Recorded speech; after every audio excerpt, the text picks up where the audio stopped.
streaming cyberspace into your place. Tonight, YesterYear Racing, where past meets present, has invited 15 top drivers from 5 different oval series to leave the comfort of their race cars of choice to compete in unfamiliar but equally prepared Cadillac CTS-Vs at the World Center of Racing in a pseudo-recreation of the 1985 International Race of Champions. Yes! From Daytona International Speedway, it's the Virtual Grip Network's Round 1 coverage of the first ever YesterYear IROC Championship. Let's take a quick look at the 15 drivers who are going to be racing tonight as qualifying is just beginning. In the red number 1, representing the Old Boys Racing League.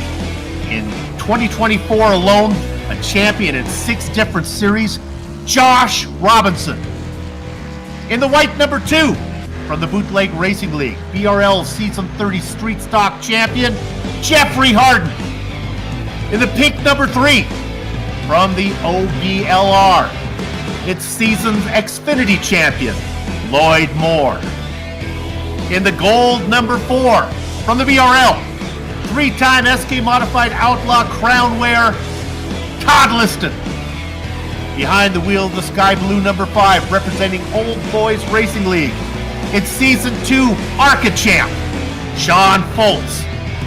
In the tangerine flavored number 6, from the OBRL, and its Winter Season Cup champion, Tom Ogle. In the silver number 7, from the Bootleg Racing League, BRL Season 27 Late Model Champion, the Canadian Goose himself, John Wilson. Piloting the cream number 8, representing the Red Light Racing League, that league's Season 12 SK Modified Big Cheese, Jeff Aho. Strapped into the yellow number 9 from the Bootleg Racing League, Season 26 BRL Late Model Champion, the Butcher of Baton Rouge, Ribeye Joe Snyder. In the dark blue number 10, from the BRL, with too many bootleg championships to list, short track Baltimore, the institution, J.R. Shepard. In the lime green number 11, from Red Light Racing League, that's League Season 17 Scramble Champion, Jeffrey Souza. In the royal blue 1-2, our first YesterYear Racing League competitor, that league's top modified champion and Race of Champion winner, Brian Bianchi. In the Nothing Rhymes with Orange number 13 Bootleg Racing League, multiple-time champion winner and 9th annual Stone River Shootout victory, the Hoosinator himself, Matt Hoos. In the licorice-flavored number 14 from the VLS iRacing League, 2024 VLS iRacing Challenge Series champion, Christian Lucian. Last but not least, in the brown number 15, representing the Bootleg Racing League, that league's Season 28 Late Model and Season 31 Street Stock champ, Double Deuce, Bruce Pearson. Hello, everyone. Zach Shaggy Chapman joins yours truly, Bill Soups on, hype in the VGN press box to bring you our Words Eye View replay. Ryan Seneker turning the knobs and pushing the sliders. All right, Shaggy, what do you think about this place? Well, I think, we're really in for it. We're not too familiar how these Cadillacs are going to drive around Daytona. I took a couple laps.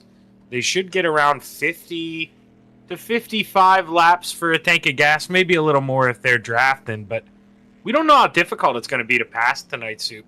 At this 2.5-mile racetrack, qualifying could be everything, and right now, J.R. Shepard, the man at the top of the sheet, so good luck everybody else.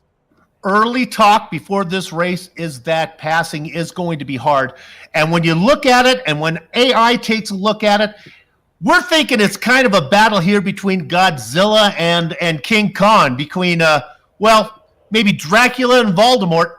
And we're talking about J.R. Shepard in the number 10 car and the number 1, Joshua Robinson. Shepard will be in the dark blue car, Robinson in the cherry red machine. Both those guys have dominated their series, and they sit 1-3 on the standings right now.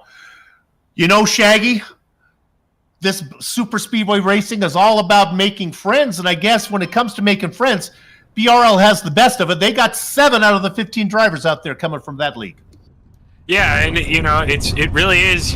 What do they say? Growing up, Soup. It's about who you know, and man, I think that's going to really matter here. Guys that you're familiar with, that you've raced around for a long time. You've got that comfortableness. I think that's really going to matter. But I don't know. I'll drop the news a little later, Soup. But I did get a little segment from Mr. Alan Wanamaker, and the first line of this thing is. Look no further than OBRL drivers. So. That's what they're saying too. They're starting to grid up right now. We'll run down the qualifying order on the back street when we get there. We get a old brew right now. Okay, here you go. On the pole, it is going to be, well, we're calling him Baltimore. J.R. Shepard. He's going to be inside of Sean Foltz. How about row 2, Shaggy? Inside of row number 2, Josh Robinson. Into the outside, Brian Bianchi. A couple BRLers make up the third row. That's Jeffrey Harden and the Housinator, Matt Hoos. Todd listening to the inside of row 4 to the outside, Tom Oak. Red Light Racing's Jeff Aho in the 9th position inside of Double Deuce Bruce Pearson racing in the number 15 today. Row 6 to the inside, Lloyd Moore to the outside. He's flapping his wings tonight, Soup. The Canadian Goose, John Wilson. Back there, the Bakers has the spot. A long way to go is Jeffrey Sousa. With the Butcher of Baton Rouge, Ribeye Joe Snyder flanking him. And rounding out the field, Christian Lucian. Let's go ahead and take a look at the race details. How far are we going? How far can we go? Shaggy, I'll let you handle that. What do you think? Yeah, like I was touched on earlier, when I was out there by myself, I got around 52, 53. So maybe, these guys may get upwards of, 57, 58 if they hang around in the draft. Tough to tell, but it's really important, Daytona Soup. You want to set the pace, but if you're out front, you're like a big snowplow. You're burning up way more gas than everyone else, so it's really important to rotate that position and conserve some fuel while we go throughout the night. No fast repair if you're an iRacer. No green-white checkers, as this is YesterYear Racing, where the past meets the present. And of course, green-white checkers are a recent thing. Didn't have it back in 1985, which is the race we are trying to simulate. 15 drivers here. Man, do they look beautiful in those sparkly, candy-colored machines out there underneath this Floridian sun. We got clear weather, no worries about rain tonight. Oh, Miss Pace Car driver, the perfectly mesmerizing Josie Kirkland, bring that car down pit lane. Let's get this thing ready to go. She waits, she dives it down, and now all control is turned over to the institution known as J.R. Shepard. Gather up the chickens, they come around the cows because the horses are out of the barn. And it is Shepard that leads the stampede down into the first quarter. They are 2 by 2 by 2. There is a little break there for that blue number. Bianchi can tuck that in there, that Royal Blue Machine. He can get there. Yeah, Bianchi liking the upstairs, though. Personally, I would have went down. I'm not too sure how the outside line's going to work, but we're about to find out because look at the big run. Well, that actually stalled out. I thought Robinson was going to get a big run, but maybe got sidetracked a little too much and really stalled out there. It's Baltimore and Dracula teaming up together, the two favorites, J.R. Shepard and Josh Robinson. They race 1-2, hugging the yellow line on the inside. Trying to make it work on the top side of the light blue machine is Sean Foltz. That's not working. Bianchi in the Royal Blue Machine trying to push him through. That white car on the inside is the number 2 of Jeffrey Harden. He's just sitting behind the two guys who are keeping the pace. A third line now up. Working the top side, coming like a locomotive, is the number 6 of Thomas Ogle. It took us a whole one lap to go 3 wide, Soup. We were 3 wide at the line. Unbelievable. And Tom Ogle, man, I know he knows how to drive a next-gen car. I watched it on Sunday. He can drive a Cadillac, too, trying to go to the front 3 wide. They say these cars are equally prepared, but that tangerine-flavored machine of Ogle was on the move, doing it all by himself as they race 2 by 2 by 2. Coming across the line, who's going to get credited with leading the second lap? It is going to be J.R. Shepard. Yeah, I know it maybe doesn't make sense at first glance, but Inside line, shorter way around the racetrack, of course, but the outside line, Soup, the less wheel input you're giving that car, the faster it's going to be going off the corner. And if the outside line can hold steady, get 3 or 4 cars in a line, that may be the place to be tonight. Shepard, Foltz, and Ogle are the Pied Pipers of their line, burning up more gas. Oh boy, Bianchi floated up there a little bit in the middle. That was a close call for Ogle. But he's able to hold it together. The middle and top line do lose, a little steam. We see that inside line get away a little bit, but here they come reeling them back in. Okay, I hate to do this because the action is up there, but if the front guys would all behave, I want to take a look at maybe the smartest drivers back here. Sitting well back. How about Bruce Pearson and Jeffrey Souza? They're just back there 2 by 2 trying to stay in touch with the lead pack, but giving themselves enough room that if something bad were to happen, and Lord knows there's a good chance of that, they might have some room to avoid it. Yeah, it's storm season down here in Florida, Soup. I can't believe this run on the outside that those boys are getting. It is unbelievable. Most of the time you think 80 laps, Soup. We'll take it easy for at least 10, maybe 15 laps. But, man, right from the jump, Tom Ogle maybe taking the lead. Last car in the top line. The Butcher of Baton Rouge, he's all about meat, but right now he's about banana. That's the color of his machine. That is Joe Snyder. Third in line now as he drops back a little bit. That black licorice flavored car, that's Christian Lotion having a nice run. In the middle, between the yellow machine of Snyder and then in the orange car of Todd Liston. Yeah, and Liston, if I was him, being that not up towards the front, I maybe would take the, you were talking about Bruce, maybe take his role, fall back to the back of this front back because, man, in an instant, your race can be over if somebody in front of you makes a mistake.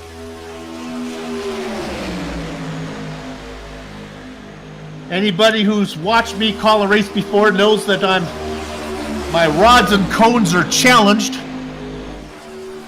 Liston in the number 4 is officially, that car is called Gold. Thanks, Mom and Dad. This would have been a lot easier if you would have passed me down some decent jeans. Look at what's going on up front. It looks like a parking lot up there. They get it to work. Oh, drifted up. That's the silver machine. Slow down, boys. What a great job. Are they going to save it? Oh, that was Lloyd Moore who got in the wall, backed right up into the licorice car of Christian Lotion. Lucian did a great job of getting off the binders. They all keep going, but he lost a lot of momentum. Yeah, and Soup, it's something that we were privy to a conversation before the broadcast started. These things aren't built to go that fast. Amazing after getting in the wall like that thing's still able to drive straight. Good job by Lloyd Moore.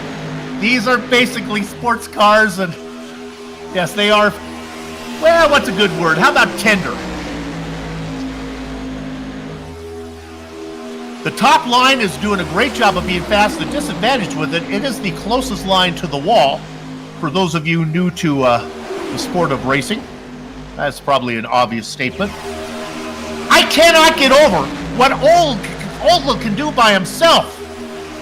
Yeah, just, using that side draft, you see him, he holds his line pretty well, and when he runs out of steam, he pulls to his left and immediately pulls back out to the right to take some of that air out of the bubble, and he's doing a phenomenal job. The guy knows how to drive in these super speedways. Matt Hoos is from the BRL. Ogle is from Red Light Racing. They do not know each other, but Hoos is able to recognize speed, and the Hoosinator ducked out of the second middle line, went to the top side to get behind Ogle. I think he knows that Ogle can get that car going. The real question is, what is Matt gonna do? I mean, he's got to have the milk in there somewhere, but I don't see the refrigerator in the back. He is the milkman, is his nickname. He's got that milk truck working really fast. We started with 15 drivers. 14 of them are in the lead pack. Quickly, let's look at car number 8. Jeff, Aho. He's 2 laps down. There are no lucky dog, so Jeff's just being a trooper out there right now. 4 races on the schedule. Plenty of time for Aho to make up what looks to be a disastrous first race. But you know what? 2 laps down doesn't mean anything, Shaggy, when they're racing like they are right now. No, you're exactly right. We're 1 mistake away from him being in 3rd. Yeah, you know, no quick repairs either, so you got to behave. If you ruin this car, that's it. So, I mean, that's what he's looking forward to. But, you know, sometimes the internet gods aren't your favor. And Aho, he had a little bit of an through 3 and 4 a couple laps ago. Lost the connection, but got himself back in the race. The Canadian Goose, number 7, John Wilson, got his car in the wall. He's lost touch with the leaders. We were talking about an alternate strategy before the race. Maybe around lap 25 or 30, you and your friends come in, do a pit stop, top off with enough fuel to get to the end, go out there, try to stay on the lead lap. Then when that yellow does come out, you just cycle your way up to the front. Don't know if anyone's going to dare to do it, but it would be fun. Yeah, I mean, these guys would know better than us, but you really got to find that car limit. I know in the next gen car, you want 4 cars. That's the perfect amount. You know, that extra 2 down there just to help take the air off the front 2. But your dream's 3 or 4. Now with these Cadillacs, you know, maybe it's only 2, possibly 3 at most, because they're not bump drafting too much. I mean, they'll get it done, but they got to be careful with the way these noses are shaped. So I don't know. You need to find your group, and you got to talk them into it if you need to.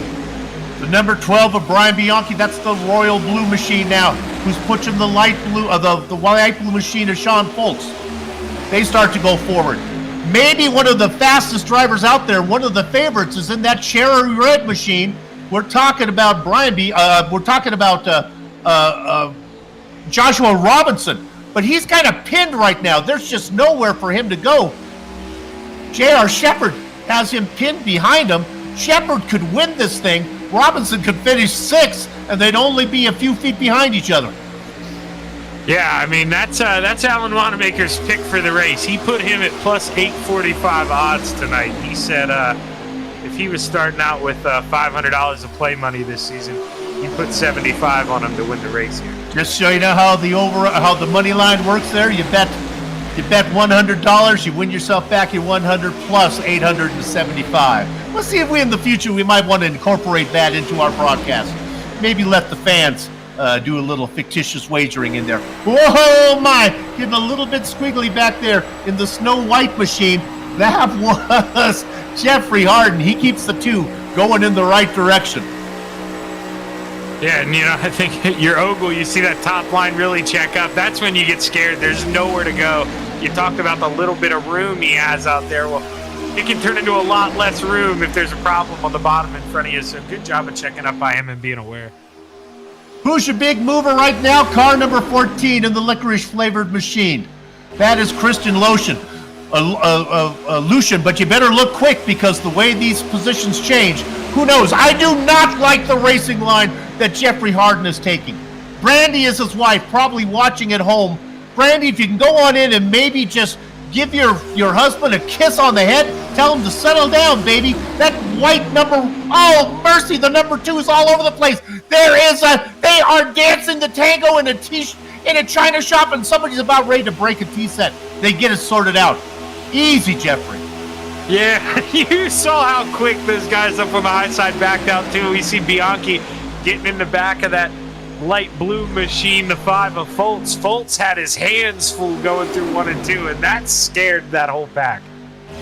There are 2 cars that are worrying me. The fluorescent blue machine of Bianchi, who now gets moved out of the way. The light blue machine goes to the front. That is Sean Foltz. He's going to take the high side. Oh, we got contact. Oh, I don't know how they hold on here. Wow. Oh, my gosh. The front 6 drive away like nothing happened. The back 5 all say, whoa, Nelly. And now they got some work to do. I believe Yeah, that was the milkman, right, Matt? No, that was Liston, who was the whole way down on the apron. Unbelievable. I don't know how he didn't wreck that race car. He kept that thing full speed, pulled it back up on the racetrack, and they're still in the draft, Soup. What a save. The backpack of the field catches their breath, gathers up momentum, and then they say, let's go racing.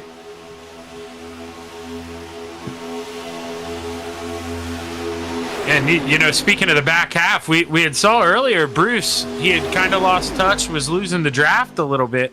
Or was that John? No, that was John Wilson. You saw when the field checked up like that, he was able to regain and stay back in the draft. So good deal here for the Canadian Goose.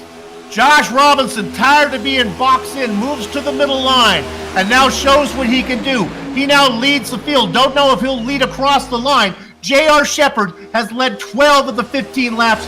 3 go to Sean Foltz. Robinson now can show what he can do out there in that candy apple red machine. He's racing in the number 1. That's where he wants to finish. And does he get credit with leading the laps? iRacing says yes. It just edges him across the line. But I think Shepard, as much as he likes Robinson, you know, that speed that he's got, I think he'll feel a little more comfortable looking up in that mirror and seeing Jeffrey Harden behind him. A little more familiar with that man. I'll tell you, licorice is sticky. But right now, in the black machine, the number 14, Christian Lucian could use a little bit of grip, a little bit of stickiness. That car is wandering around. You gotta wonder, I know that Daytona wears tires. I can't imagine the tire wear will play much of a factor. Maybe we get a yellow, we can talk to these guys, but right now there's racing hard. Who's gonna lead this lap? Who's got the best pusher? Who's got the fastest car? They bang behind, come across, and it is J.R. Shepard this time by 1/1000th of a second. Break that down into feet, it's a pinky. Yeah, I would think, you know, in the 24-hour races, if you were breaking the race up into 3 stints, one guy could go 3 stints on a set of tires. So that was about 2 hours in the car, an hour and a half. And I would think if you get the group to work with, you're going fuel only if we go down green flag pit stops. But if we have a caution, why not take the tires? You know, you race in a brown car, you're not going to get a lot of screen time. Let's look at the number 15. This is Bruce Pearson. We haven't talked much about him. He started in 10th position. He's lost 4 spots. He's at the very back. That might be the smartest spot to be back there. Double deuce Bruce Pearson. He's got trouble because he always races in the number 22. Today he has to race in the 15. Yeah, 15 was my baseball number, though, in high school, though, so it's probably going to bring him some good luck here tonight, too. 15 was the age I first got kissed. So that's a special number to us all. There we go. Look at the pushing going on. A great job there from Lucian. Does a great job of pushing the inside line. We got ourselves a new leader. How about Brian Bianchi out in front? Will he be there at the end? I don't know. Now he's got the black machine pushing him again. Look at the momentum on the top side. Boy, the top side of Sean Foltz. That top side can work on its own. Who's going to get credit with it? Red, blue, light blue. Robinson, Bianchi, and Foltz. Yeah, I wonder how much of that was designed by Shepard. You know, we saw the middle line kind of pull away, and it almost like Shepard maybe cracked the throttle a little bit. I think he's doing what I was talking about. You don't want to be that snowplow the whole time. He led the field here for 19 laps. Time to tuck in line, save a little bit of gas. How about a tip of the hat to all 15 drivers? We have raced 20 laps side by side by side. We are still green. And that's how we're going to be. 80 laps. We are 1/4 of the way through. They cannot go the whole distance. They will have to stop for fuel. You got to wonder if guys like Shepard, who's been up there, also Olga was racing on the top side, if they've burned up a little more fuel. Shepard is no dummy. He probably says, you know what, I can't afford to be doing all the work. He lets another guy get up there. Oh, the black machine wandering all around. That's Lucian. He gets it going straight. Boy, I tell you, the middle line, that's tough. Yeah, it really is. And, you know, it seems like the draft's working pretty well here in a giant pack. I'd almost, at this point, I know we talked about it, flirted with it a little bit. Teams coming down after lap 30 possibly to make it the rest of the way. I just don't think I could lead this front pack. I know it's dangerous pack racing, but but they just seem so quick. Even if you fall that second and a half back, they get a lot of drag. There are guys having fun, and there are guys being smart. Let's look at the number 11. Boy, it's hard to leave when we're here. Let's look at Jeffrey Souza. He started in 13th. That's where he races right now. He's close enough to see what's going on, but far enough away to maybe avoid what happens in front of him. Taking that old, he's not in here, but that from guy we're familiar with, that Aiden Young strategy, just kind of hanging out, saving the stuff. And restrictor plate racing suit, that's what you got to do. Aiden Young, one of the guys in the Bootleg Racing League, not here now. Maybe one day. You got to earn your stripes, and Aiden wasn't invited, but hopefully we'll be seeing him sometime. They are still racing up front. Let's go ahead and see who wins this one. It's Sousa on the inside. The blue machine there is Bianchi in the middle. Looks like he's going to get the benefit of the doubt. Boy, they all start coming. Where are they going to score it? Yes, it is Bianchi, and a lot of that had to do with the pushing from the black machine of Christian Lucian. Lucian really good getting that car to move. And these guys are spoiling us here, Soup. I've got a feeling we may be in for the best finish we've ever seen here. This is amazing racing. How long can they race? When do you make a pit stop? Will it be a green flag stop? Well, who knows?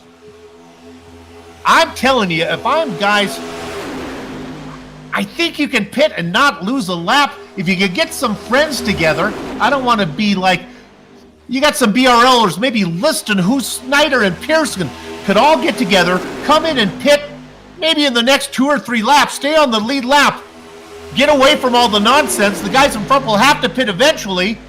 Even under a yellow, you would cycle to the front. That's what I would do. But, you know, I don't have the talent to be out there, so they know better. Yeah, no, like I said, it really comes down to that homework, what guys felt like, how fast the cars needed to go in practice, how many cars you needed in line. You know, man, he crushes that outside wall again, Sue. John Wilson got a little bit of a bump up there. He's able to put the right sides on the wall, and he keeps it going straight. His number 7 machine, a little skinnier than it was before.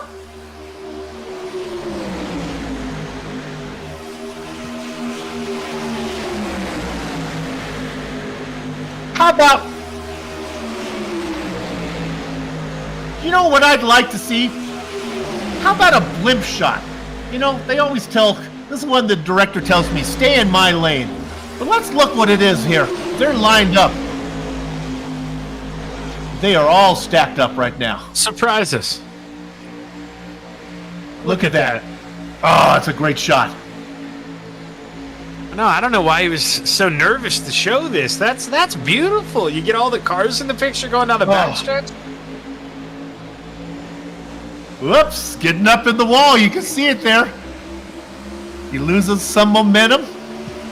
Is that the same silver car? Was that Wilson again? Nah, that was Lloyd Moore.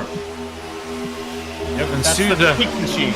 Yeah, Sousa, the kind gentleman that he is, too, cracks the throttle, lets him down in line. He just wants to hang out. We talked about it before. The top line may be fastest. As Lucian says, I think it might be as he pulls up there. The problem is, oh my goodness, doing a little rhinoplasty is Sean Fultz as he cuts off the nose of that fluorescent blue machine of Brian Bianchi. Holy moly. Man, they were rubbing going down the backstretch there. It looked like Bianchi got up and almost hooked Ogle. You know, these things, they're not necessarily designed to go 186 here, so the net code got to him a little bit. It looked like there was room, but sometimes the internet will get you. Oh. Fultz had that back wing hanging over the hood of Bianchi. Meanwhile, as that's going on, nose to tail, Dracula and Godzilla, Voldemort and Dracula and Godzilla's not the right pair, Soup. It's Godzilla and King Kong, Dracula and Voldemort. We're talking about Robinson and Shepard.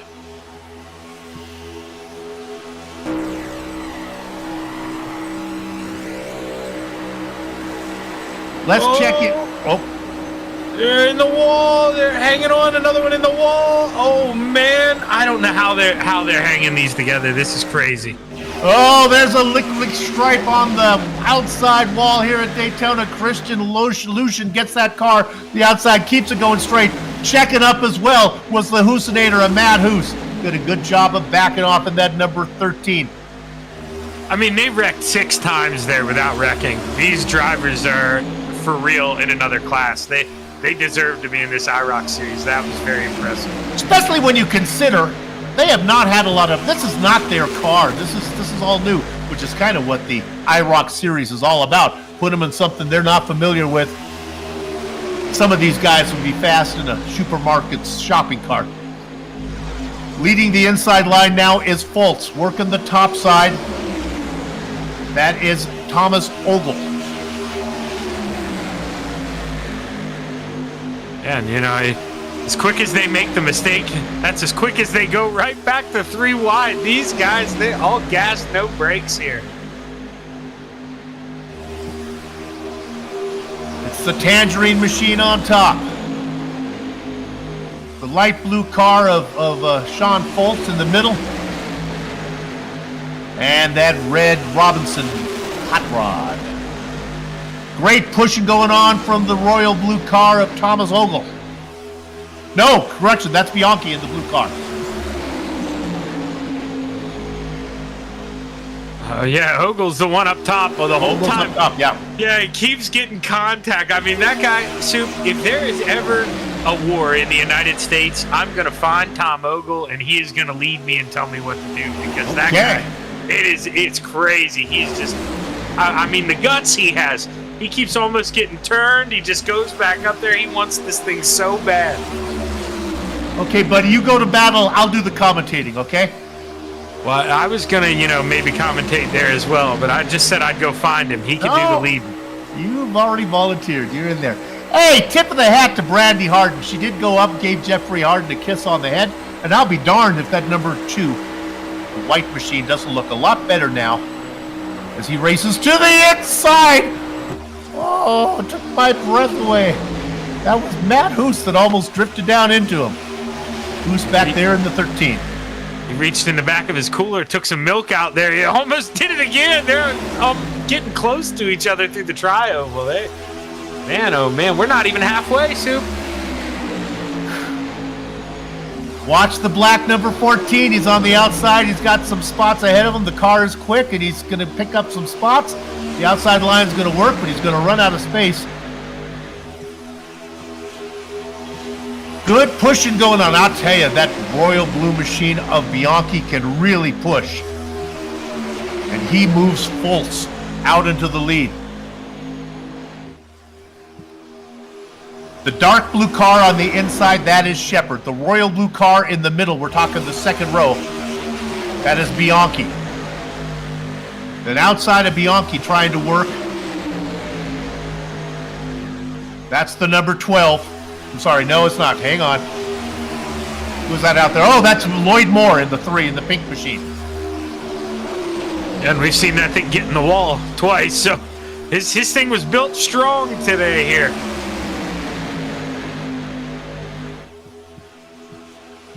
Everybody is caught back up. Jeffrey Sousa back there and just chilling out there with Bruce Pearson. But they are in the lead draft. The only driver not with us, Jeffrey Aho. Aho still cycling, putting in time, waiting for the disaster to happen, and he'll be able to vulture some positions.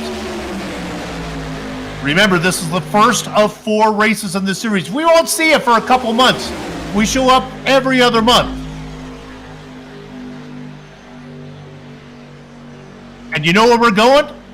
We're going to the Finger Lakes next time in June. That's a beautiful time. In the wall one more time. It's the pink machine of Lloyd Moore. He loses spot after spot after spot. Don't worry, Lloyd. Just gather it up. Get back up there, do some more racing. I'm telling you, that nickname for Sousa, I'm going to call him the gentleman, too. I mean, look at him. Everybody who gets in the wall, he just says, go ahead, stay in front of me, get in line. For about the 4th or 5th time this race, Thomas Ogle is alone on the top. And he doesn't care. Look what he can do. All by himself. I'm telling you right now, if I had to choose a guy, that I think was going to win this thing, if they'd let me get to the betting window, it would be Thomas Ogle. Yeah, I mean, he's definitely acting like he wants it the most, but you know as well as I do, Soup, J.R. Shepard just biding his time right now, and I think him and Robinson, they may set some fireworks off before this thing's over. We are just biding our time until pit stops happen. Will they happen under green? Will they happen under yellow? Boy, if they happen under green, how exciting will that be? And you'll see some people getting together. There are 7 BRLers today. You got to think if having friends is an advantage, they would have the advantage.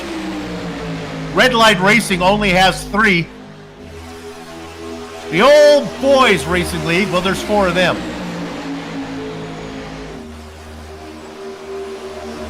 In the wall one more time for Lucian. Yeah, man. I mean, you talked about him earlier. He's a great pusher. I mean, he got Tom Ogle there to lead that last lap, but boy, oh boy, he flirts with death. He gets right up against that outside wall. And he knows so much about the wall, he could be in the Who. All right, that's a bit of a stretch and a dated reference. Gonna give a little push in there as Lucian on the back of Ogle. Ogle says, "Thank you, but I really don't need the help." I thought you were going Pink Floyd with the wall. That's the direction. Oh my goodness! No, you know what? I'm gonna put $5 in the jar. And congratulations to you, Shaggy. 2 decades younger than me, and you had the right group there. What was I thinking? There we go. Big Pink Floyd fan. Speaking of Pink, let's look in on the number 9 of Josh of Lloyd Moore out there. Oh, in the wall again is Lucian. He backs up into Moore. You know, when I said the Who, it just didn't feel right. I'm so embarrassed. Man, J.R. Shepard really gave Robinson a push there. They were losing that battle going into the tri-oval, but all of a sudden Robinson, he was shot out of a cannon. J.R. Shepard testing that nose strength here early.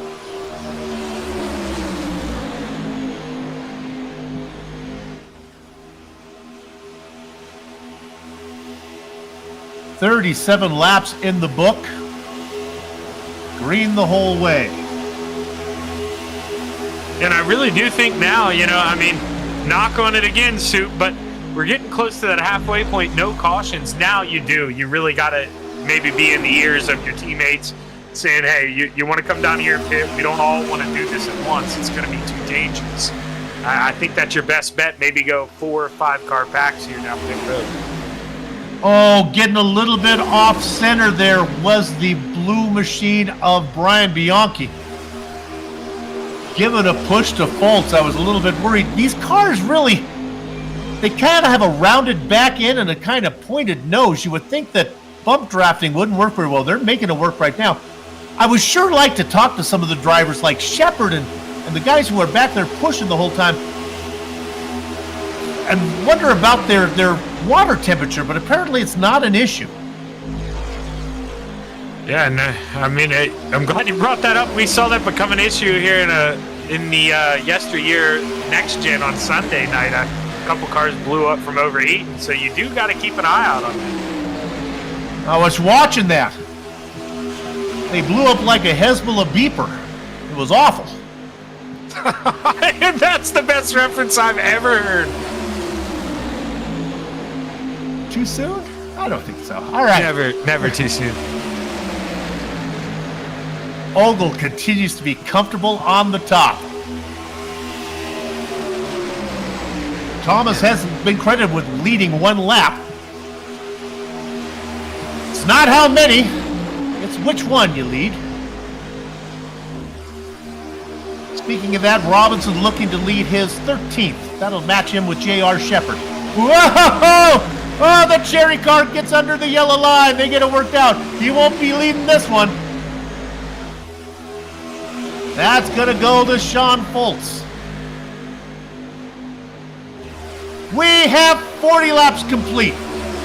Sean Foltz gets credit with leading at the halfway. Man, Lucian getting in that wall again, Soup. That right side is all scratched up. It's got a little gray on it now.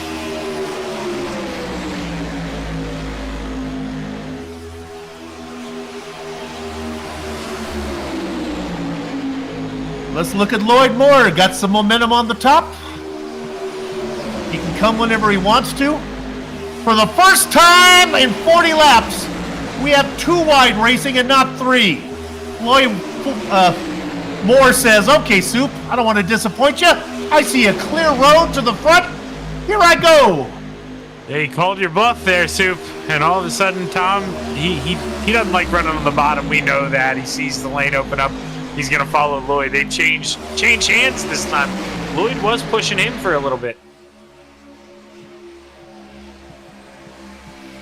Moore has not seen a clear track in front of him the whole race until now. Oh, look at this! Coming down, dropping down in front of Robinson. That is Fultz. So we have a change of position and a change of racing line. Robinson is not going to like this. Could it be that he's getting into pit position? Did he want to move to the inside line? We are the halfway mark. Is it time? Boy, I would sure like to tune in to the team radio. See if he can find out who's his friends. I think you're exactly right. There's no point in leading the race in the middle lane. You want to secure your spot on the bottom. Make sure you got a clear entry to pit road. That's just smart racing by Fultz. Get that sorted out. I hear somebody coming out of the pit. Director, who was it? Oh, Jeff Ahu, who was 2 laps down, first to come into pit lane. They come around, not this time. Oh, 2 cars in the back coming down pit road. Hoos and Wilson, a couple BRLers. Oh, the Canadian Goose got a little squirrely there. He gets it straightened out. Yeah, he would like to get that sorted out. He almost hit that pit road entrance. That was scary for him, but he hung on to it. Now, that's really going to hurt. That's really going to hurt Hoos. Now, he's got to wait for Wilson to catch up. He needs the draft help. Jeff Aho, who was hoping to vulture some spots, he crashed. He had to take a tow. All right, I want to check in on Hoos and Wilson. They remain in pit lane. The leaders are coming around. Don't know if they're going to get out of there and stay on the lead lap. I was thinking you could get the pit stops made, but I didn't know how long it takes to get it done. My goodness, they could have gone for a ham sandwich at the local Subway for the time it took that pit stop. Hoos is out first. Wilson behind him. In worst case, they're not even together. Yeah, must take a lot of time to dump fuel in that car, and I noticed none of them got tires either, but with the amount of time, they might as well have not going to hurt you. Well, you know, Cadillacs are a luxury car. They might have asked for a ham sandwich and then thought better of it because, you know, you can have a ham sandwich in your Toyota, but maybe not in a Cadillac. Are they good? Is it pit time? The inside line is lined up. I don't hear anybody talking. 1, 2, 3, 4, 5, 6, 7, 8 cars go by. Everybody stays out. When are they coming in? And I know it's not exciting either, but Matt Hoos and John Wilson, they're just now about to start linking up together, so they've wasted a lot of time here, and pitting early may have burned those two. What they need to do is stay out there and hope that that no yellow comes out before everyone else has to pit, or I think they will get trapped a lap down. I think if that yellow flag comes out, then they move up and come in. I guess they would cycle around. They'd be at the back of the field. No wave around, but they would get to stay out there and then cycle around to the back of the lead lap. So I guess they're not in horrible position right now. Yeah, you're right, Sue, because the leaders would pit, they would stay out on the racetrack, and then with 1 to go, they would get around the pace car. The Royal Blue Machine of Brian Bianchi. My goodness. In Switzerland, it's illegal to own one guinea pig because they're prone to loneliness. He's lonely right now in the middle lane. No friends at all. I'm impressed that you know that, Soup. I'm actually a guinea pig owner myself. I, at one time, had 8 guinea pigs. Well, they wouldn't have 8 is good. You're going to have a problem when the other 4 pass away. Then I'll have to get more, man. I've built him a luxury cage. I'm a huge guinea pig enthusiast. Joe Snyder was trying to look for a hamster tube to climb through to get up. He had thoughts in that Snyder in that yellow flavored machine back there, the banana flavored car, was looking to try to get to the back of Bianchi.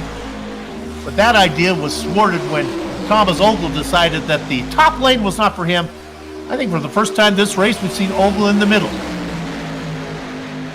Yeah, I mean, even he's got to eventually work his way down to the bottom. He knows he's going to have to pit soon. You don't want to get caught out. And I got a feeling a lot of guys really holding tight to that yellow line. They're going to be coming soon. If you want to think about racing, Red Light Racing only has 2 drivers in it. Jeff Aho and Jeffrey Sousa. Now Aho is out. Here they come. Easy, get it wound up. Oh, making a pass coming down pit lane. Was that J.R. Shepard? Oh, my goodness. He's to the inside line now. Let's hope that the race stewards are going to let that stand. Shepard's a veteran. He knows just how fast you can come down pit lane. And he says, I'm here. He elbows his way, making the pass on pit entry. And that's what the top level guys do, though. That's not an insult to faults there. But, I mean, that's just all talent there. J.R. Shepard flexing. Gotta think that everyone's gonna want to come in now. Shepard will be first out of pit lane. Bianchi is coming out of corner number 4. Look at how the field now has broken up on track because of the pit lanes. Here come 3 more, but they are not nearly as close. This is going to be fascinating. Oh, that is Robinson trying to get up on the back there of Bianchi. No speeding penalties, boys. Let's keep it all nice and under the rules. Yeah, Bruce using all of those brakes there in that brown machine. That was amazing. If he didn't get a speeding penalty, he literally drove it as fast as he could there. Okay. The leader of all the cars who have pitted is J.R. Shepard. And now here on the Virtual Grip Network, we're going to show you how national TV needs to cover racing. It's not important who pits now. The attention goes on J.R. Shepard, and then it goes to Joshua Robinson. The 2 guys, Shepard first on the track, Robinson first in pit lane. No, Robinson is not first out. How about we turn our attention to Jeffrey Sousa? Hello, he's marching his way to the lead right now. Here comes Shepard. Shepard on the roll. He blows by the car of Bianchi. Shepard, he's got listed behind him the 2 PRLers. They push their way past Sousa. And by the time the dust settles, Voldemort, J.R. Shepard, and his BRL teammate Todd Liston race 1-2. Now we turn our attention back to pit lane. Who will be coming out this time? Sitting at the front of pit lane, waiting to come out is, it looks like Lloyd Moore. Moore still waits in that pink machine. Joe Snyder waiting as well. Shepard and the boys have blown by. Yeah, surprise, surprise, Soup. J.R. Shepard, 48 seconds in the pits. Quickest car in the pits there. And right behind him, Todd Liston and Jeffrey Sousa. Everybody else in those 50-second brackets. So those guys either guessed exactly right on the field, or, you know, the other guys maybe got... Yeah.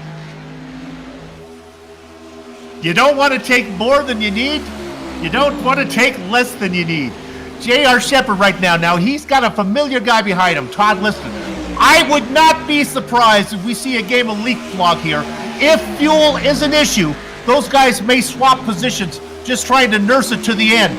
The question is, can the tandem of Jeffrey Harden and Jeffrey Sousa, let me make this is a very important thing I'm going to tell you.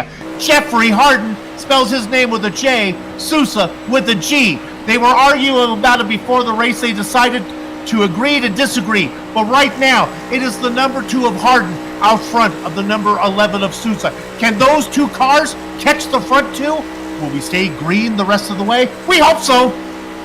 Pay attention to that leaderboard graphic our wonderful producer has on there. You're just 100th of a second. Every couple seconds, they're just catching that wake. And if Harden and Sousa behave, This is going to be a 4-car battle to the finish here soon. Hardin, of course, a BRLer. Souza, a red light racer. They've introduced themselves, and now they are best of friends, trying to run down Shepard and Liston. Where's our early the favorite, the man that Vegas thought would be the best bet, the number 1, the cherry red machine of Joshua Robinson? He's buried back in the track. 8th, 9th, and 10th for Robinson, Hoos, and Wilson. Yeah, 1 and 2 second pit stop for Robinson, so that is the huge difference. 15 or about 13 seconds slower than your leader there. Too much fuel, or maybe he took tires. Well, if a yellow comes out and they all gather up, that's the way to go. Well, we talked about it. We wondered if the tandem of Hardin and Souza could run him down. I think the answer is a big yes. With momentum, where are you going, Jeffrey Hardin? He runs right into the back of Liston. I thought for sure he would swing to the outside line with the momentum, and him and Souza would blow by the front too, but they've decided to tuck in and make it partie de quad. We'll say his foot slipped on the clutch instead of the brake there. We'll give him the benefit of the doubt because he was rolling. That could have ended nasty, and that's the last thing you want to do when, you know, Soup, I mean, play the odds. 25% chance of winning this race if we stay green. Okay, we talked about the lonely, what was it, a hamster or what was it? Guinea pig. Guinea pig. Let's talk about Brian Bianchi right now. All by himself. Racing with the face that he keeps in a jar by the door is the lonely Brian Bianchi. Yeah, and you know, he was at one point in time a little over 1.5 seconds behind those 4 in front of him. So he was just hoping so bad Hardin or Souza would, you know, lift out of that throttle, collect him in the draft. But why bring another guy to the party?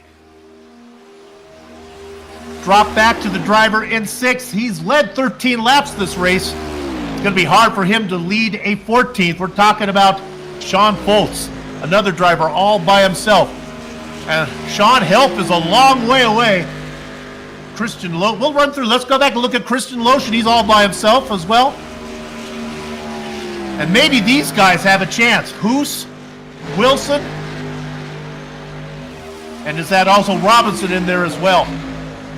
They got a long way to go. Look at the tower. They're 17 seconds behind the leaders. No, you're exactly right. But for now, you just got to stay disciplined and stay in line. Catch Christian in front of you, and then you guys can play a little bit. But right now, you do have a carrot up there dangling in front of you.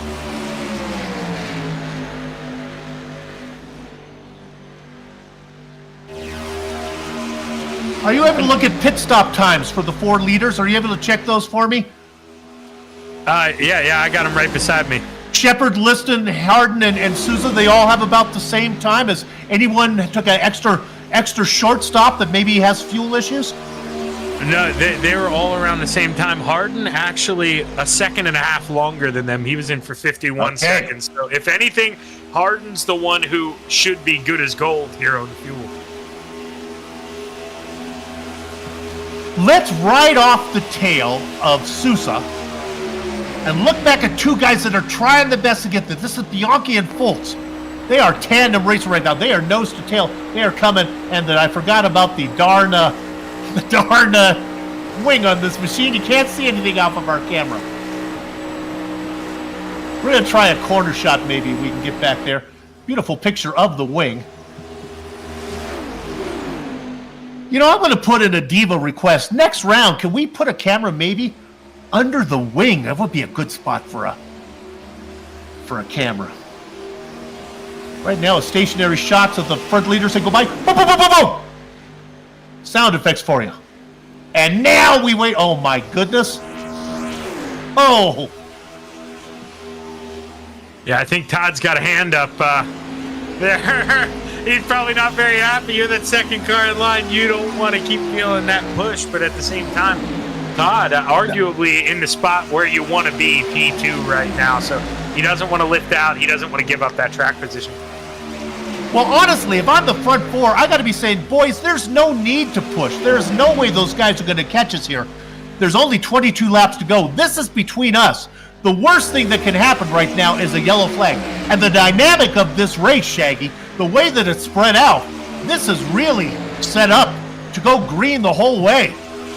Yeah, no, it really is. I mean, the group there our cameraman has on screen, if they get real aggressive, they're the only ones who can maybe risk it. You know, if you're that guy behind, you're like, well, if I accidentally turn a guy, maybe I get a caution. Not that that's what you want to do, but, you know, that line, they got to make up ground somehow soon, so they got to be. Yeah. We look at this battle between Hoos, Robinson, Wilson, and Lotion. I'll tell you right now, if they bring out a caution, they're going to go in Soup's doghouse right now. I love competitive racing, but come on, we've raced green the whole way. We got 22 laps to go. Take your points. No green, white checker. 80 laps, and we're done. And Sousa ducks to the outside here, but it's something, you know, you highlighted at the beginning of the race.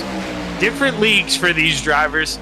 The guys in the bottom here, all from BRL. Do they stick together? Is Sousa the odd man out here?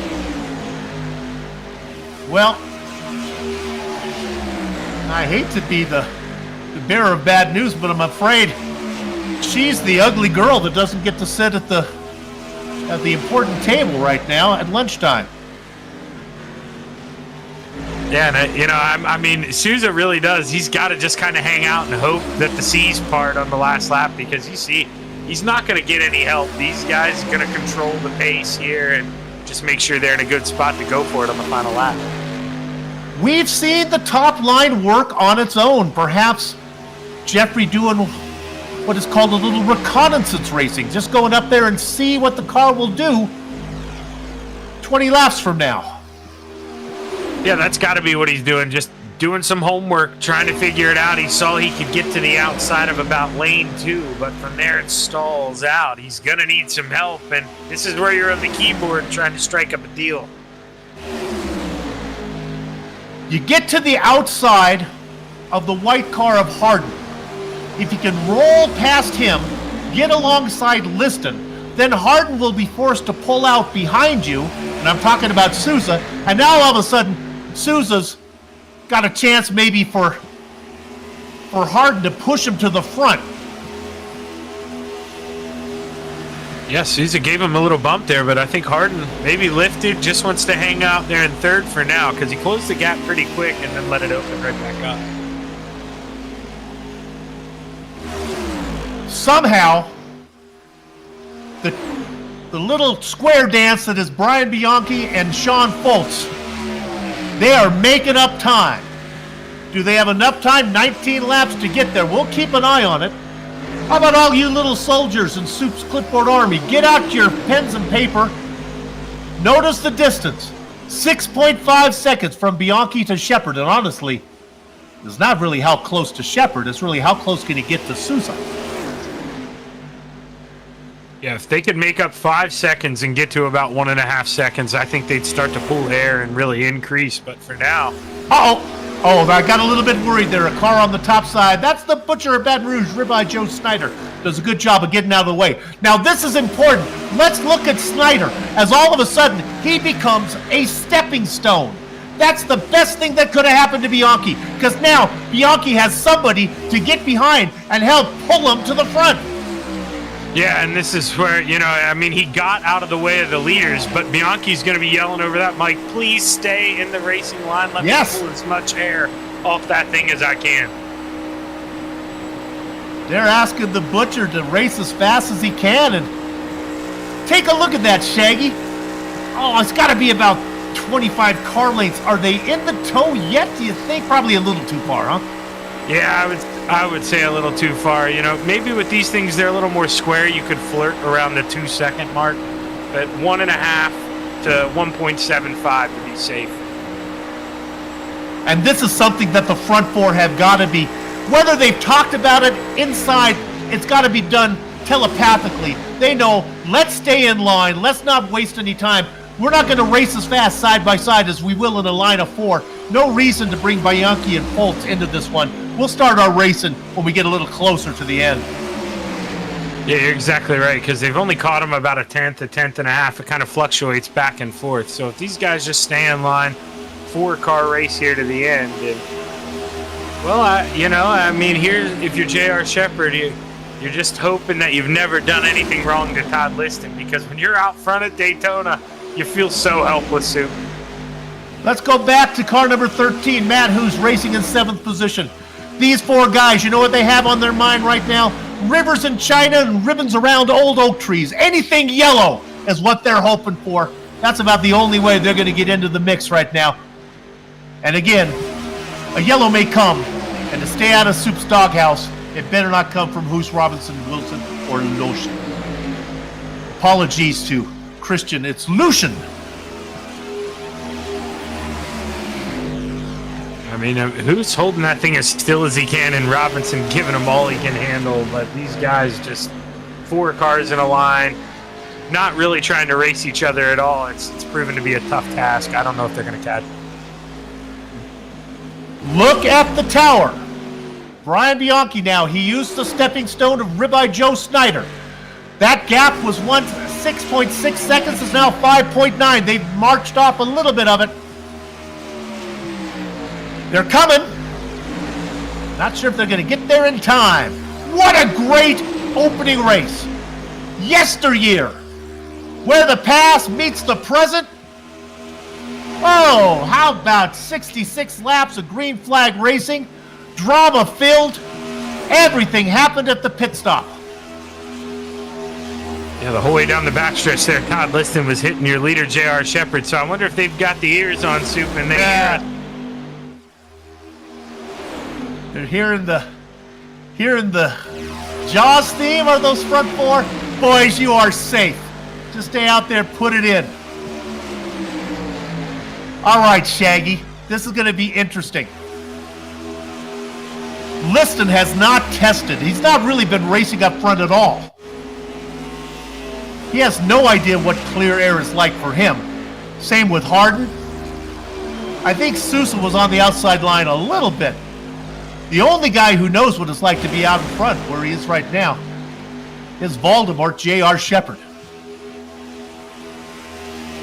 Yeah, coming down here to the close, I definitely like being in P2, but if I'm sitting in that 2 car right now, Jeffrey Harden, I really do try to make a move to the outside. See if Jeff will go with me, and if Jeff will go with you, that's your best bet here to try to win this race. And maybe just run side by side to the finish and stare out that rearview mirror coming to the line. The points are weighted a little heavier for the win. I believe it's 20 for the win, then it's 17 for second. Goes down to 15 and then slides down a little bit. So there is some type of a little bit of an advantage there if you want to make a pass up front. The difference between positions not nearly as big back there where Hoos, Robinson, Wilson, and Lucian are racing. Look at that beautiful job there from Bianchi and Foltz. They have been in that position. They're doing all they can to get there. Yeah, and this is where, those two, seeing how fast they are together. I mean, I took a look at the pit stop. It didn't work out that well for Matt Hoos, because he couldn't link up with Wilson. Wilson kind of messed up that pit entry. But they had 28-second pit stops. They didn't need near as much fuel because they pit early. So there was a big difference there. If you could have got 2 guys working together, that could have been it. All right, look at this. Let's go to the front. Dropping back a little bit is the 2 of Jeffrey Harden. Just leaving about a 2-car length gap between him and Liston. I think he was trying to feel, what would the train be? What's it going to be like? Can I pull to the outside? Remember, Harden came with a big head of steam and did not roll it to the outside. He tucked it right in fact, put it in the bumper of Liston when he got there. I think right now he's trying to feel, what can I and Sousa do if we go? Yeah, behind the scenes for everyone, those guys running second and third, they're used to that man out front dominating on a pretty regular basis when they're with him. So you got to wonder, maybe Soup, I know they're all from the same league, but maybe those guys in second and third, maybe they're sticking together for a reason. Look at the tower. It's just a tick to get to 4 seconds. Bianchi and Foltz, they're coming. Oh, I wish I could talk to them right now, see what they have to say. Let's watch these guys race. Let's see if Foltz is actually pushing, bumping Bianchi. I believe he is. Just shoving him. You know, I talked about that maybe they would be doing some leapfrog racing. I've done a lot of open wheel racing where that's actually the case. Certainly the Miatas. You get a run in those little cars sometimes. Obviously Miatas don't have open wheels, but they're underpowered, and they actually will race faster when they leapfrog positions. I got a hunch that this is the fastest way right now. A pusher and a guy being pushed. Battle for the lead. Harden ducked out to the high side.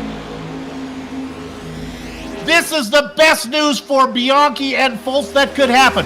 We thought that Harden was doing some reconnaissance racing, backing up, seeing what could happen, and now they are side by side, and they may stay like this for the next 9 laps. Man, guess who gets credited with leading that lap, Shaggy?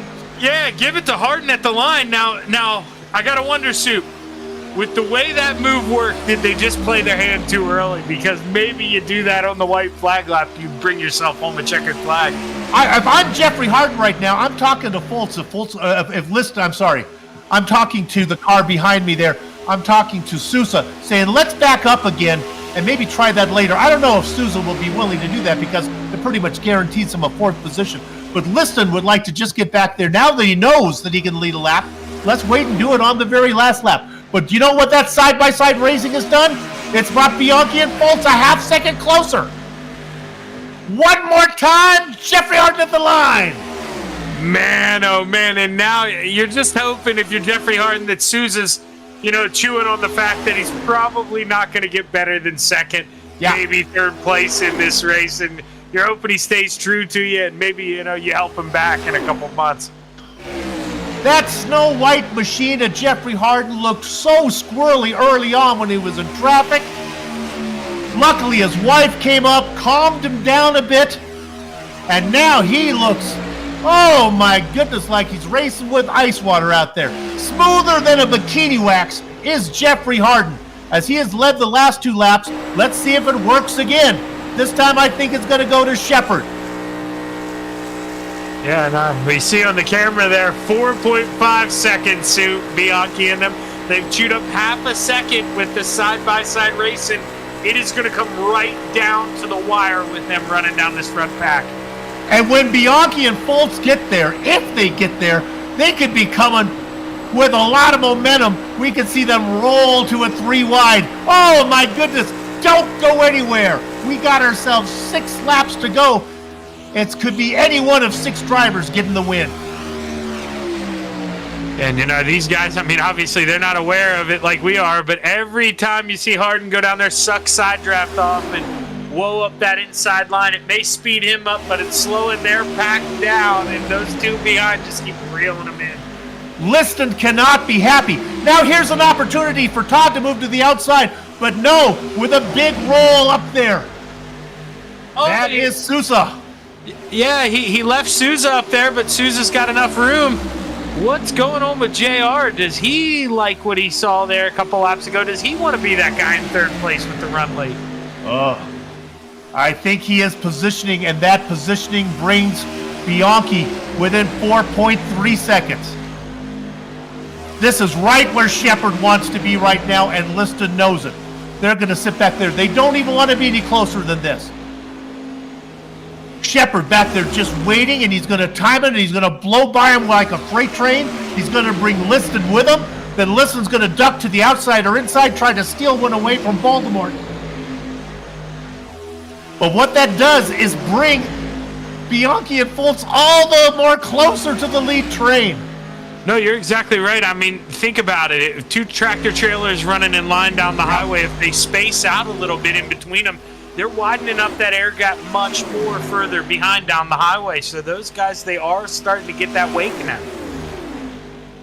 But Jeffrey Souza is going to see them coming, and there's no way that he's going to let Shepard and Liston go by without pulling to the outside of Harden. That means Shepard's going to have to go 3 wide when he gets there. It's a game of chess at 186 miles an hour. Go, Shaggy. Under 4 seconds now, Soup. Bianchi 3.9. Here they come. This is going to be a freaking great finish, Soup. The gap back to Shepard, about 0.6 of a second. They are almost there. We're talking about Bianchi and Fultz. They are doing everything they can to get there. The front 6 set up into tandems of 2. I don't know what is going on with J.R. Shepard. I mean, that's at the second gap now, 1.1, 1.2. Like too big of gap right now. Could it be fuel? Could he was leading for so many laps. Could 36 laps out in front? Could he be saving? If so, let Liston by. Todd is right behind him. Is Todd worried? Have they talked? Do they know what's going on?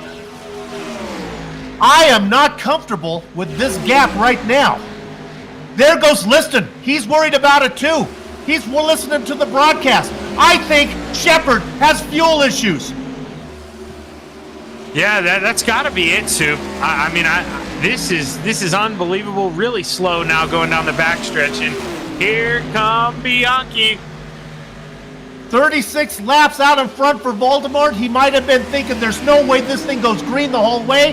He put in enough fuel thinking that there would be a yellow flag. That's not the case. Now, Liston falls into the clutches of Bianchi and Fultz. They go by him like expected. Liston will try to tuck into the back. They need to clear him so they can run down the front 2 who are having it their own way. Jeffrey Harden and Jeffrey Souza. One with a J, one with a G, out in front.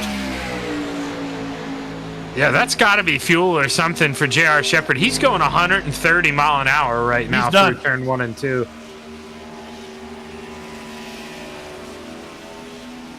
We are working lap number 79. It might be a case of too little too late for Bianchi and Fultz. Liston, who was right there until his BRL partner faded and he got stuck behind him. Liston saying, what happened? We were in the best possible position. Coming around, the flagman pulls out and waves the flag that has no pigment. With apologies to the rest of the field, we're going to keep our attention up front. It is BRL veteran Jeffrey Harden racing, Red Light Racing's Jeffrey Souza. Souza behind. Souza a half car length back. Souza lets it go a little bit farther. Souza knows what he's doing. Now a car length and a half. He waits. They go down the backstretch. 2 more corners till we get the winner of the first race of the first ever YesterYear IROC championship.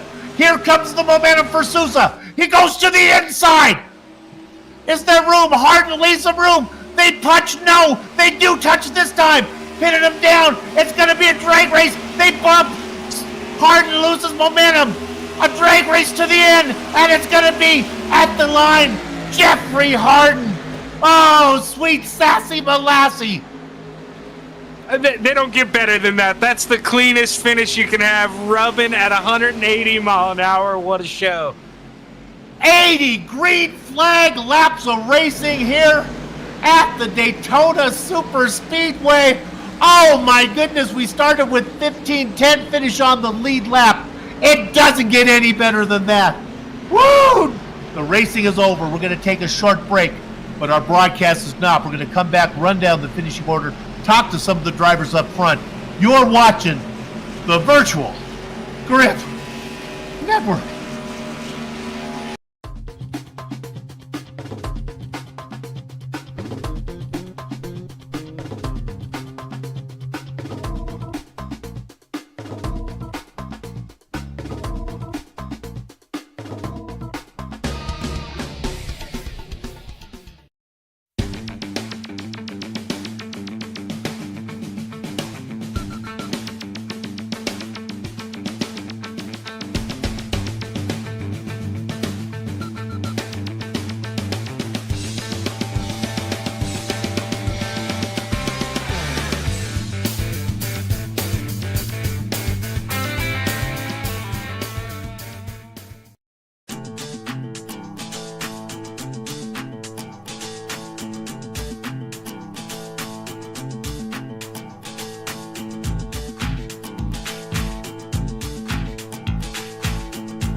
From Daytona International Speedway, it's the Virtual Grip Network's first round coverage of the first ever YesterYear IROC Championship.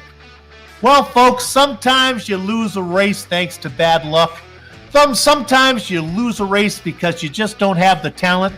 And sometimes you lose a race due to math. And that's certainly what happened to J.R. Shepard as he miscalculated how much fuel he needs, especially considering that JR led 36 laps. He runs out of fuel, was clearly the class of the field, and turned it over to our winner, Jeffrey Harden. Boy, force of habit. Jeffrey Harden, who gets the win coming from 5th position. He had Jeffrey Souza right behind him. Souza was well in the back early on, played a strategic game perfectly as he gets 2nd position. Brian Bianchi will take 3rd.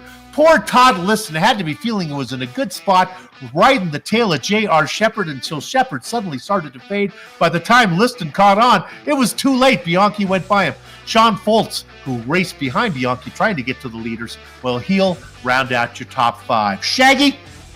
Yeah, favorite coming in, but got a little bad luck there in pit road. Slow pit stop for Josh Robinson. He's going to bring it home 6th. Christian Lucian bringing it home 7th after touching that outside wall a couple times. The Milkman bringing it home 8th. Matt Hoos, the Canadian Goose, 9th.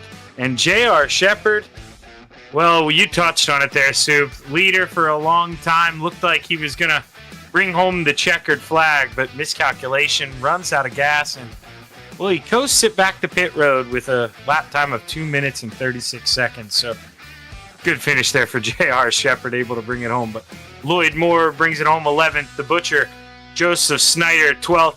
Bruce Pearson, he had a headset issue. That was his fault tonight, so wasn't able to finish the race, but hopefully we get Bruce here back in a couple months and he can really show his stuff.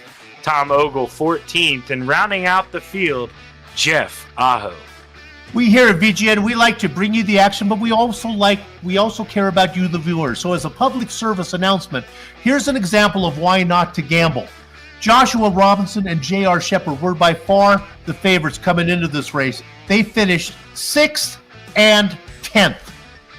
VGN cares. With that, we're going to talk to Jeffrey Harden, our race winner. Jeffrey, it's Soup up in the booth. You got a copy?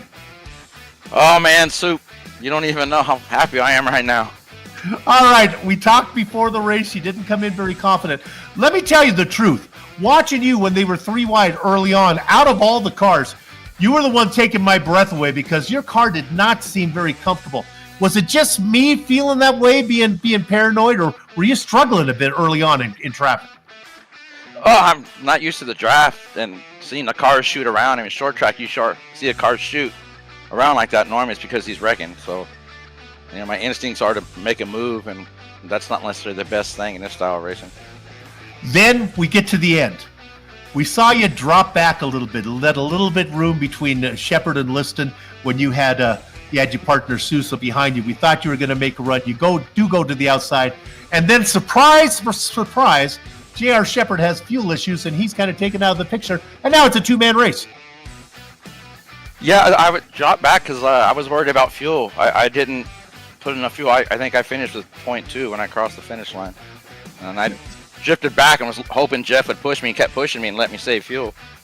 Well, it helps. That's a good thing that you only led 9 laps. Let's take you to the very end. You surprised me. You left the inside line open there. Yeah, I wasn't trying to. I looked up in my mirror and I lost him, and I thought, okay, did he go high? And so I kind of moved up to get a little side draft, and I saw him low, so I came back down to get a little side draft. And I might have got a little too much. I apologize to Jeff for that. No, it looked good. No, it was good racing. No, it's funny. We see you so much in the modifieds where vision is an issue going front. Now with that big tail, that big wing out the back, vision is an issue looking back. Yeah, and I'm still not used to these cars, man. I think I got whatever practice we had before the race. Well, you did good. Brandy's proud of you. Congratulations. We'll see you in a couple months. We're going road course racing. Do you know how to turn right? Have you ever done a right-hand turn in a car before? Yeah, when I'm coming back off the grass on the oval. All right. Well, that's a lot to look forward to. Good luck to you. We'll see you down the way. We'll be starting in the back when we go to Watson Glen. Good luck. All right, thanks, Soup. Jeffrey Harden, your winner today. That was a good interview. Shaggy, who you got? I got the gentleman, Jeffrey Souza. Jeff, Shaggy in the booth, man. You got a copy? Hey, man, how we doing tonight? Dude, not as good as you, man. I'll tell you. Coming into tonight, first off, let's touch on it. 80 laps, 15 cars. Did we think we were going green flag all night?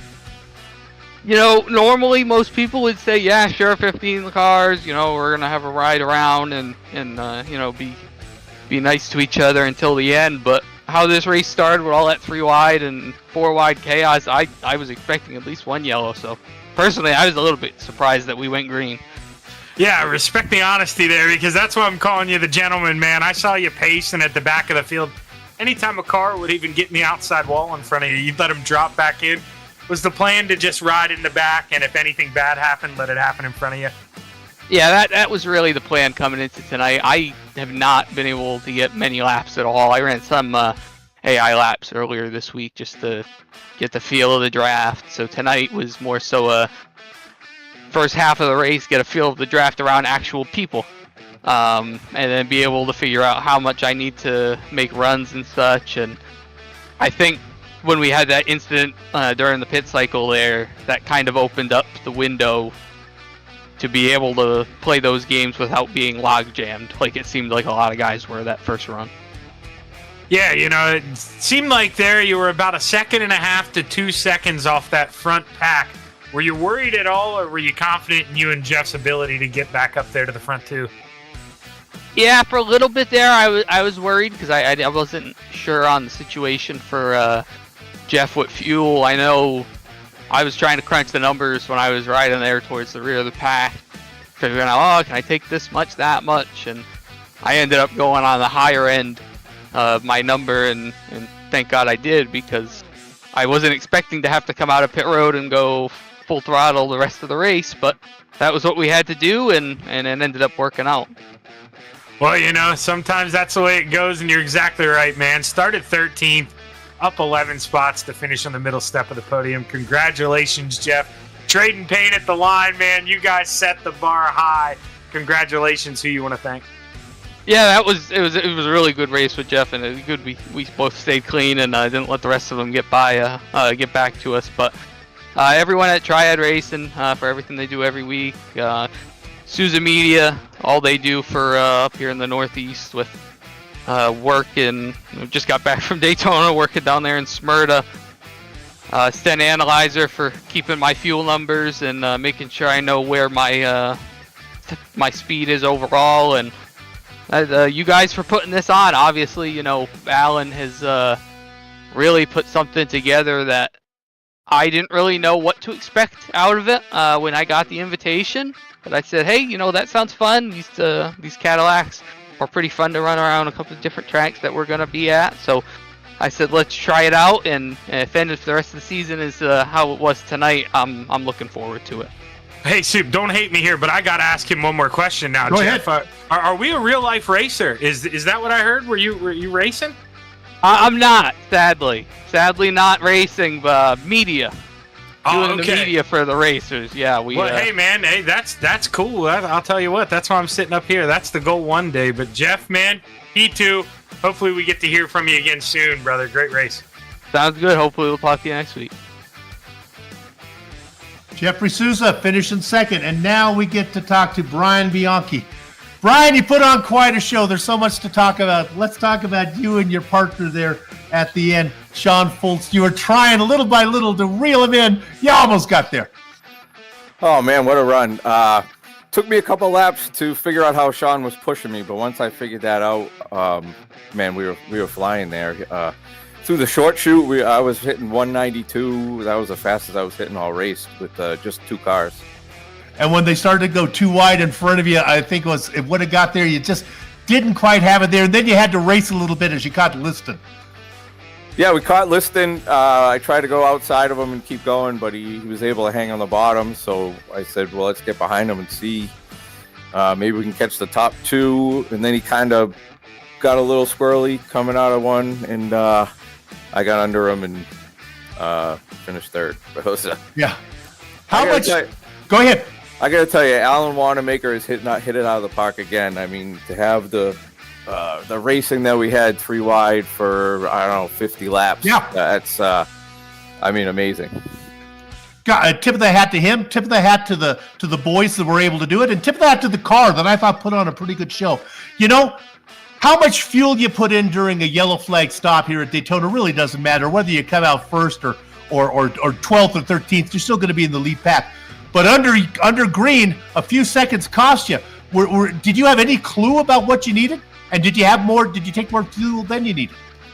Yeah, I think I ended up about a gallon too much, which cost me the 2 seconds to lose Souza there in the draft. Hey, lesson learned. I'm not a big super speedway racer, so come out third is pretty good.